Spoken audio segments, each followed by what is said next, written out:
दोस्तों आप सभी को छठ पूजा की ढेरों शुभकामनाएं। दोस्तों श्रद्धालुओं की मान्यता है कि छठ के दिन सूर्य की उपासना से छठी मैया प्रसन्न होती है, लेकिन अनजाने में की गई एक गलती आपको उनकी कृपा से वंचित रख सकती है। ये गलतियां छठ के व्रत में बिल्कुल ना करें। व्रत के नियमों का पालन करें। छठी मैया सुख समृद्धि से आपका घर भर देंगी। तो इस मौके पर कमेंट बॉक्स में अवश्य लिखे जय छठी मैया, जय सूर्य देव। दोस्तों दीपावली के बाद मनाए जाने वाले इस 4 दिवसीय व्रत की सबसे कठिन और महत्वपूर्ण रात्रि कार्तिक शुक्ल षष्ठी की होती है। हिंदू धर्म के त्योहारों में छठ पूजा का खास महत्व है। इस साल छठ महापर्व की शुरुआत 28 अक्टूबर को नहाय खाए के साथ हो रही है। छठ भगवान सूर्य और छठी मैया की उपासना का सबसे बड़ा पर्व है। इस त्योहार के अनुष्ठान बहुत कठोर हैं और 4 दिनों की अवधि में मनाए जाते हैं। दिन में पवित्र स्नान, उपवास और पीने के पानी से दूर रहना, लंबे समय तक पानी में खड़े होना, प्रसाद और अर्घ देना आदि शामिल है। सूर्य की उपासना का ये त्योहार मुख्य रूप से पूर्वी भारत के बिहार, झारखंड, पूर्वी उत्तर प्रदेश और नेपाल के तराई क्षेत्रों में मनाया जाता है। पौराणिक मान्यता है कि छठ व्रत रखने से और विधिवत पूजा करने से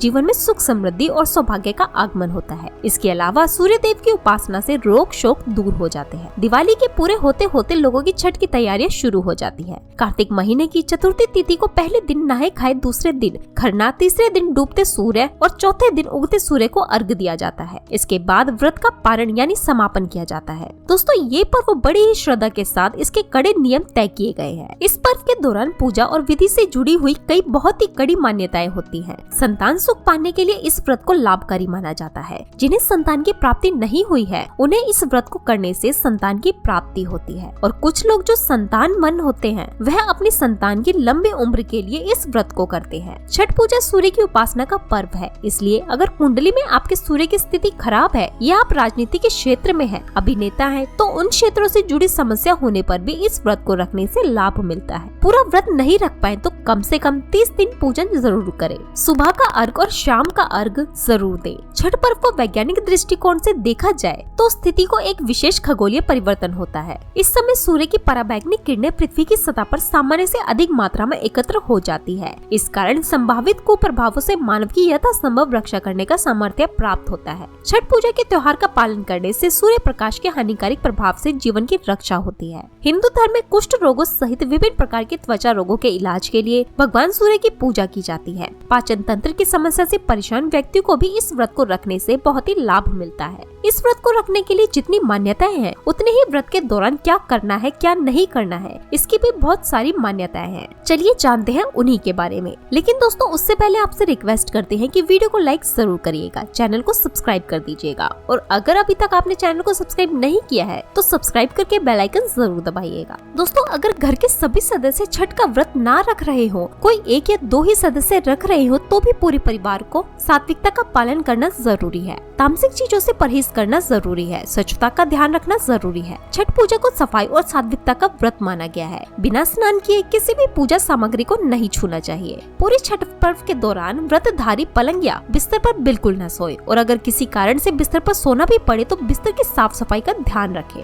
व्रतधारी छोड़कर उस बिस्तर पर कोई और ना सोए। ब्रह्मचर्य का पूर्ण रूप से पालन करें। इस दिन घर में बनने वाले भोजन में लहसुन और प्याज का इस्तेमाल बिल्कुल भी ना करें। मांस, मदिरा ये चीजें इस दिन वर्जित होती है। छठ पूजा के पहले ही इन्हें आपको घर से बाहर कर देना चाहिए। व्रत के समय घर का कोई भी सदस्य कहीं भी मांसाहारी भोजन ना करे, न घर में न कहीं बाहर जाकर। साथ ही मदिरापान, धूम्रपान आदि भी समय में वर्जित होता है। और इस समय जो भी आप बर्तन का उपयोग करेंगे उन सभी को पहले ठीक से स्वच्छ कर ले। कोशिश करें कि पीतल या मिट्टी के बर्तन या शुभ डाली का इस्तेमाल करें। यहाँ तक कि मिट्टी का चूल्हा भी नया हो, नए से लिपा पोता गया हो। छठ पूजा में बांस की टोकरी का खास महत्व होता है, जिसमें पूजा का सामान पूजा स्थल तक लेकर जाते हैं। टोकरी पहले ही लाकर रख लेना। साथ ही जो प्रसाद बनता है उसमें लौकी, चने की दाल और चावल आदि बनाए जाते हैं। प्रसाद बनाते समय भी ध्यान रखें कि उसमें गलती से भी मूंग या मसूर की दाल का इस्तेमाल ना हो, सिर्फ चने की दाल का ही इस्तेमाल कर सकते हैं। जो लोग प्रसाद बना रहे हैं उनको अपने हाथ पैर को धोकर साफ सुथरा होकर प्रसाद बनाना चाहिए।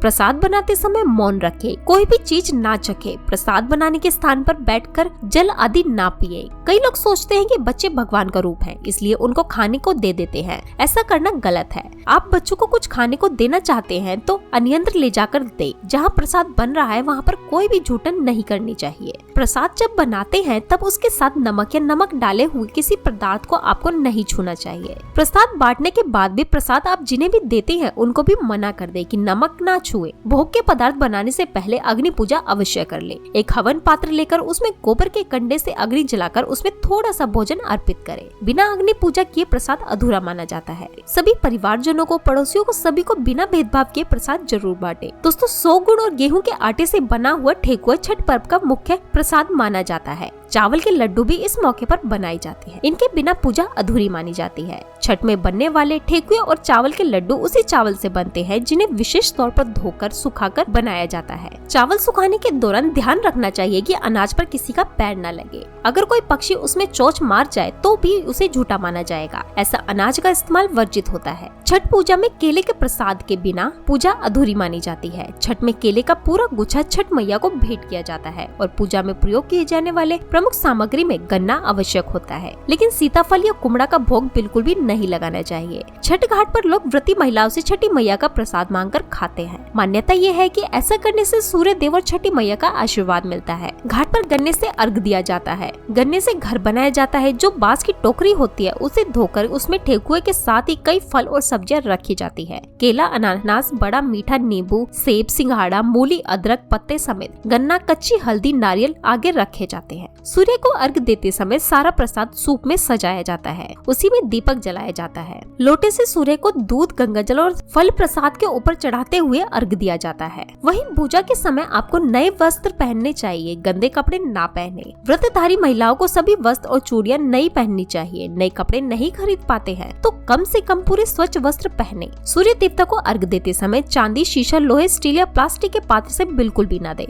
पूजा का सामान अच्छी तरह से सजा करके रखे, बिखरा हुआ ना हो। और नहाने और हाथ धोने से पहले पूजा की किसी भी सामग्री को आपको हाथ नहीं लगाना चाहिए और तन के साथ ही मन को भी शुद्ध रखे। त्योहार पर खूब सारे लोग एक साथ मिलते हैं तो बातें तो होंगी, लेकिन ध्यान रखें किसी भी निंदा, बुराई की बातें बिल्कुल भी ना करें। किसी के लिए अपशब्द मुंह से ना निकाले, किसी को गलत नजर से ना देखे, कोई भी गलत काम ना करे और दूसरा कोई ऐसा करता हुआ दिखे तो उसे रोके, मना करे। दोस्तों माना जाता है कि छठ का व्रत करने वालों को कभी किसी को बुरा भला नहीं कहना चाहिए। इसे पूजा का लाभ व्यक्ति को नहीं मिलता। छठी मैया से अगर आपने कोई मन्नत मांगी है तो उसको आपको नहीं भूलना चाहिए। आपने जो बोला था छठ मैया को कि मन्नत पूर्ण होने पर मैं ये करूंगी, तो उसको ज्यादा समय तक टालना नहीं चाहिए। पहले जो छठ आए उसमें ही आप अपने वादे को पूरा कर ले। महिलाएं मासिक धर्म में इस व्रत को ना करें और अगर मासिक धर्म आ जाता है तो व्रत पूरा अवश्य करे, लेकिन पूजा की विधि किसी और से करवा ले। यहाँ तक कि सूप, डाले आदि भी किसी और से उठवाए, आप खुद ना उठाएं और संपूर्ण परिवार के साथ मिलजुल करके एक होकर इस व्रत को संपन्न करे। पूर्ण श्रद्धा से करे, एकता सहित करे। छठी माता की कृपा आप पर अवश्य बरसेगी। कमेंट बॉक्स में जय छठी मैया लिखना बिल्कुल ना भूले। आज के लिए बस इतना ही। दोस्तों अगर आपको ये वीडियो पसंद आए तो वीडियो को लाइक करिएगा, दोस्तों को शेयर जरूर करिएगा और चैनल को सब्सक्राइब करके बेल आइकन जरूर दबाइएगा ताकि आने वाला नॉलेजेबल वीडियो आपको सबसे पहले मिले। मिलते हैं अगली वीडियो में, तब तक के लिए good bye and thanks for watching my video.